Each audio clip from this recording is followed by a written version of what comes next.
Tis day 512, the Arukh HaShulchan Yomi. If you're a sponsor of coming share or more, the Arukh HaShulchan Yomi, please contact me directly. Be very greatly appreciated. You're doing Shem and Sin Yud Zayin, Sifid Alf, so Sifid Ches.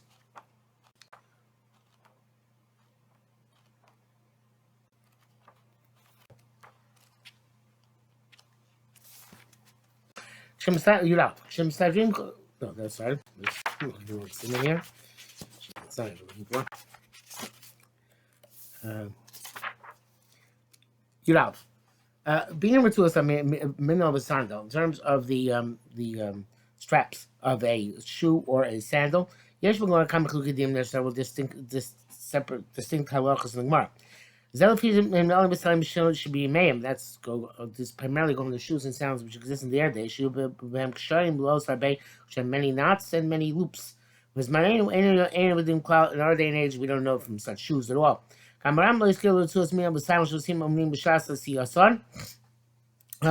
mentions the straps of the shoes and sandals which the craftsmen make when they put together the shoe, which are permanent. The chayav chatas hakoshamati, somebody who ties or unties them is liable for korban chatas. He also mentions the straps of the shoe and the sandal which you tie on your foot when you put them on. The mutzah you're allowed to tie and untie them even deliberately on Shabbos. I jump. The Gemara talks about also straps which are also the Rabbanan, but parts of the Raisa, and also these are kinds of straps which allow you to take off the shoe even without undoing the temporary straps. But they're only undone occasionally. There weren't such straps on shoes in days of the Rambam. It doesn't mention them. But there's mentioned straps at all. Should be because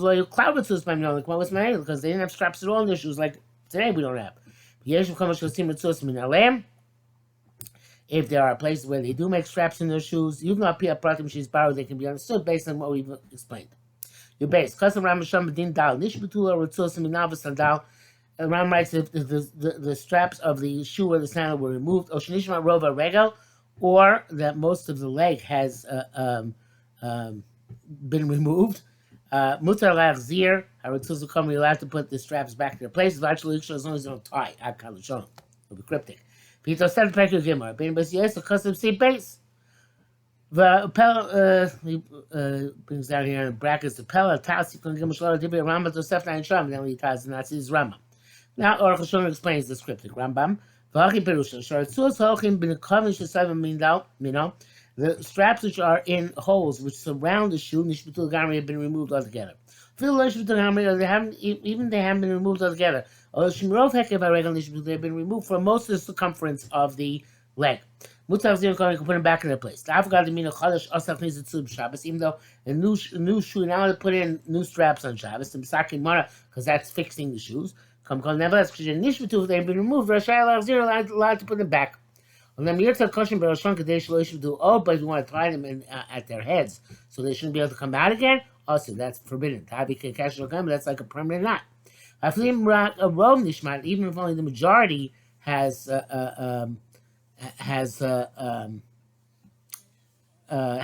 been removed.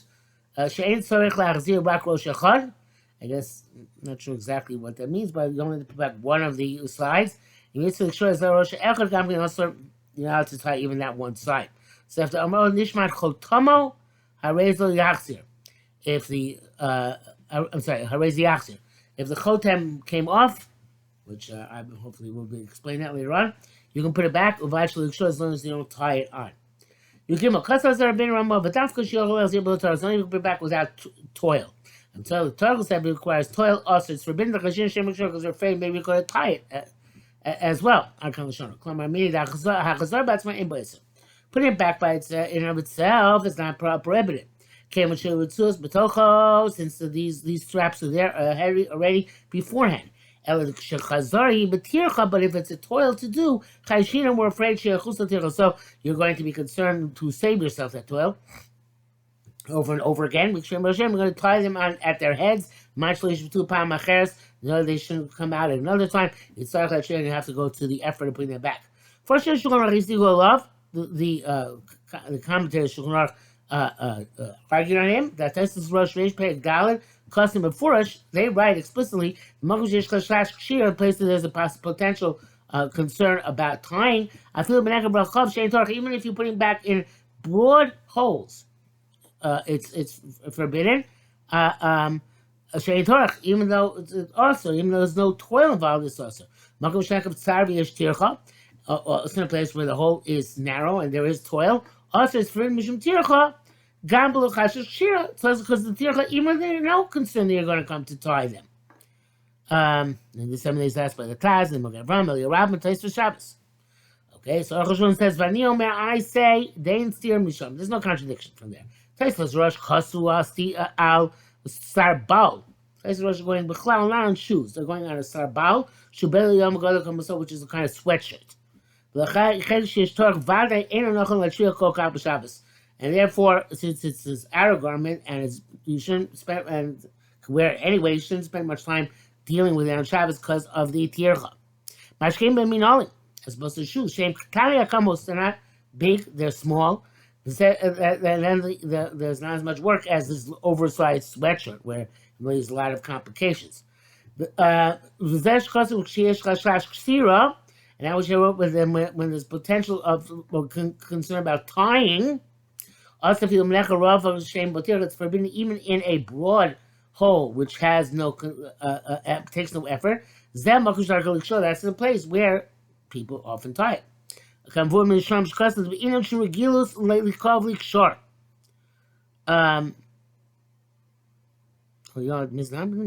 Arukh HaShulchan speaking. This is all the Ramah? Doesn't make I don't think so.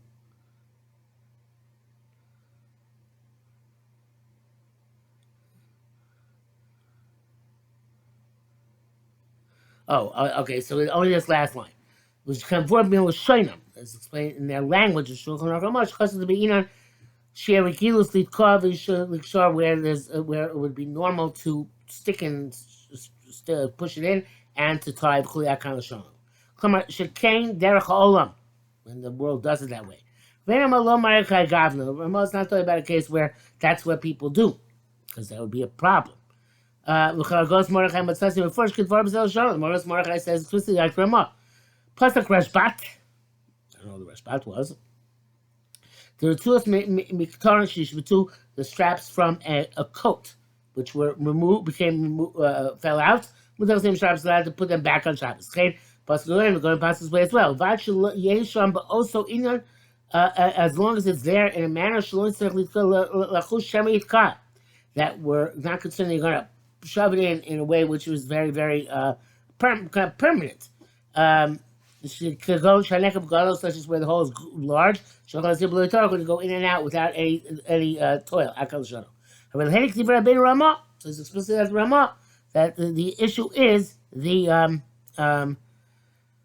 issue is tircha. I feel number the plea that Taisus a rush, and even when we say that this is arguing on the Taisus and the rush.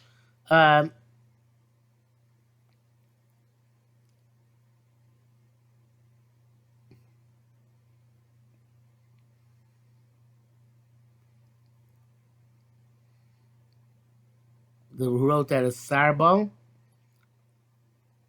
is second.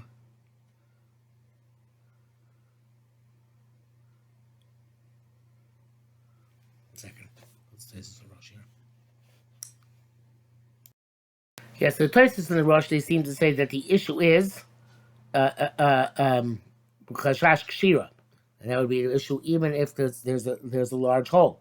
But the Agos Mordechai says that the issue is not kshira; it's only an issue of shema yitka. It's not no issue of shema yitka, and it's a large hole. You can put it back. And even we said the Russian Taisus is arguing that since it's a drabanan, we can be mekel.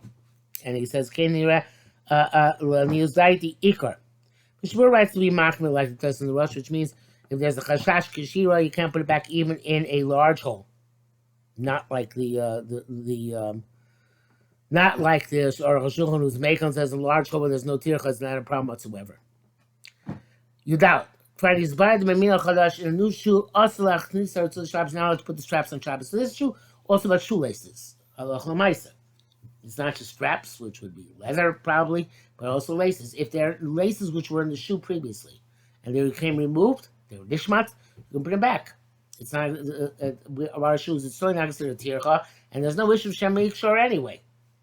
You don't make a special knot in order to prevent them from coming out of the holes. But if it's a brand new lace, even the shoe is not new, but it's brand new lace that you can't put in because that is like masakin mona to put in a brand new lace which wasn't there before. As he says, here it's about new shoe though. He's saying, you're fixing the shoes. For them to be begging on Michnasayim, it's true not just about shoes, but also about a clothing or Michnasayim or pants.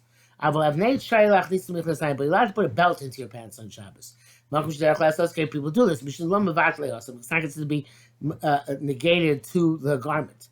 You're going to take it out. There's no tikkun. But a string or a rope, also like this. Now put in the batlei b'sham because that you leave there permanently. K'vayol l'sham and nishmat was then became removed. Christ by Siva Goyim said previous sip that's okay. Tesla v'dab dosefta al kom hani l'tayel lo'ikshar.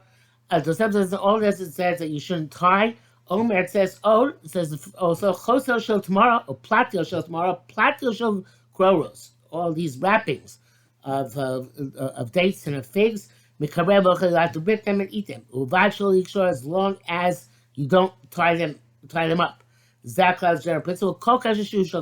Any permanent knot, which you can undo with one of your hands, or if it's not a permanent knot, it's a temporary knot. Even you can't undo with one of your hands. There's no Torah prohibition.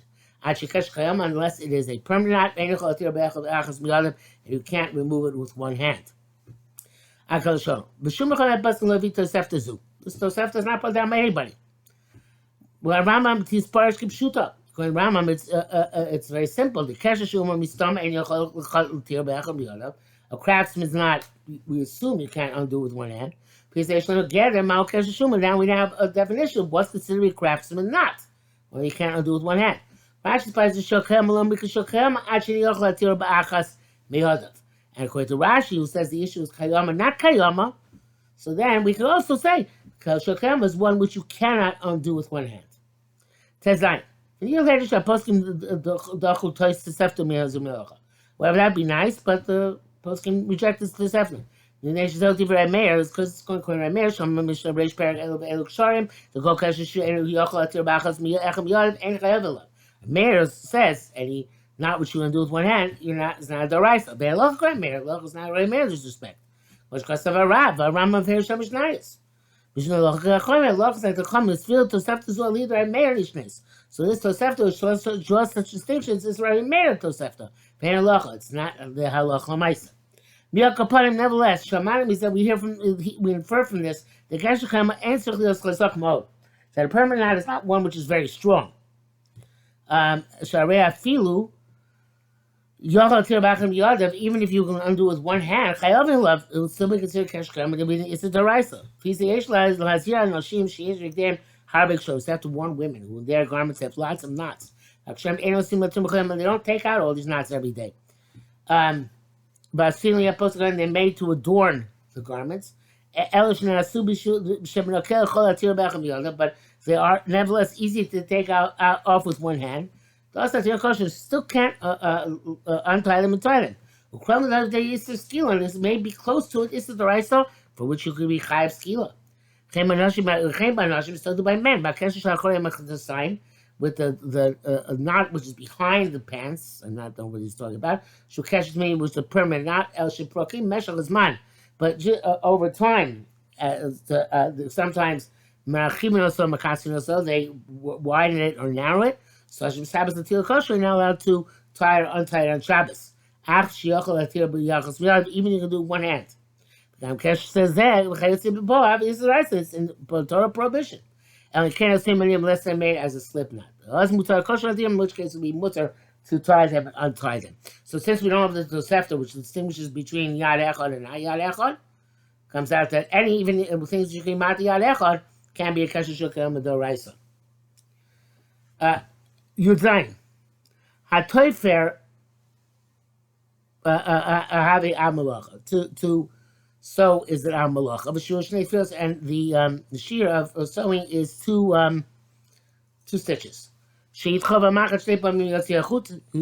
put in actually it's I think it's called one stitch. But you put in the needle twice and remove the string. And you tie both ends of the string, the thread, not the string, the thread. The locate him because otherwise it's going to slip out. If it's three, I guess you should call them stitches because I don't know a better word for them. Right? If it's three going in and out of the garment, then you chayiv even if you weren't kosher. If you don't tie them, they'll stay in place. The Mishkan they sew together the curtains. Somebody rips in order to then sew two stitches, and is compelled to do this. Because the garment was not sewn properly, and it's equally, and it's a little bit flawed, and that's not a straight line. It goes out a bit, comes back a bit.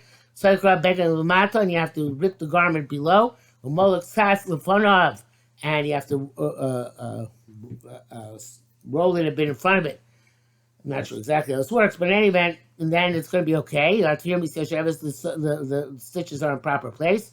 And the Mishkan did it so the curtains should have about to last.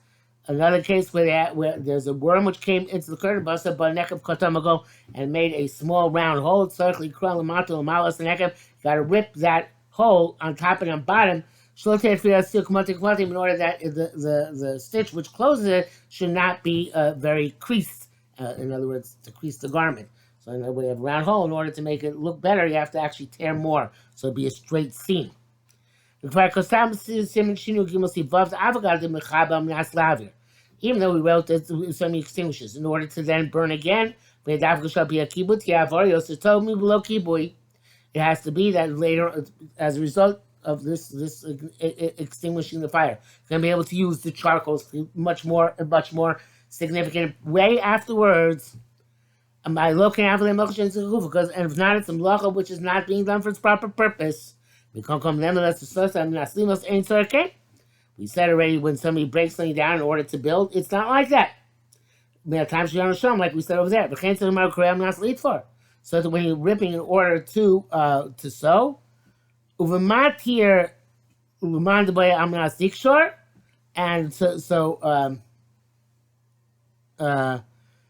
and something unties in order to tie. Most of the time she's bar sham. Evidently, there in that case you are chayiv, even if you are.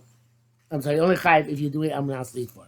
As opposed to soser, which can be chayiv shalom nas livnos. All these other destructives malacha.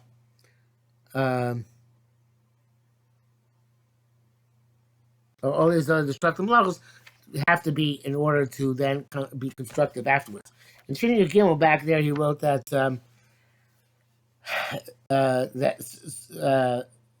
Soser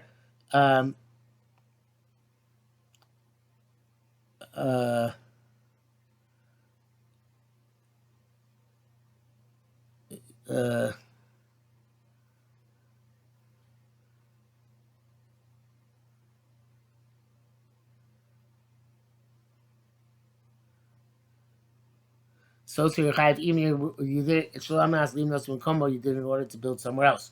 Supposed to here, it has to be that you're doing it in order to improve something here on the spot. Okay. Tolos Tofer, derivatives of Tofer.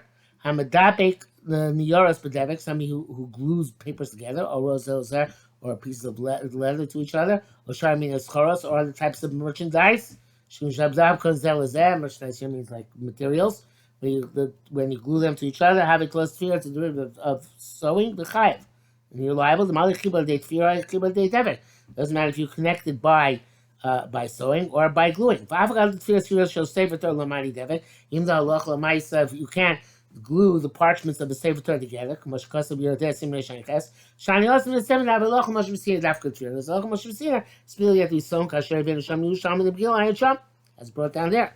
וגם בתפירה בחוטים פסול. And even so with regular thread, it's no good. You have to use the nerves of the kosher animal. But any place else, sewing and gluing are the same. In terms of shatnez, which is a finish to me, if you glue parts of a garment together, so then that's also considered shatnez doraisa. If you're going to ask, in Ken Kosher with Tofer Achashem, so it comes out that tying and sewing seem to be the same malacha. Why are they two separate malachas? So when you tie, you're also connecting things to each other. Okay, it's not the same thing. The key, the chibur, the kesher, the connection made by a knot, the connection made by a knot, you can undo it and put it back, restore it as it was. As opposed to when you sew or you glue. When you can't just put it back as it was, because it's you have to ruin them. We crow as them, separate them from each other. As opposed to that's not true. Where by tying, so that's why tying is a separate malacha. Then it's a separate malacha than the malacha of tofer of sewing.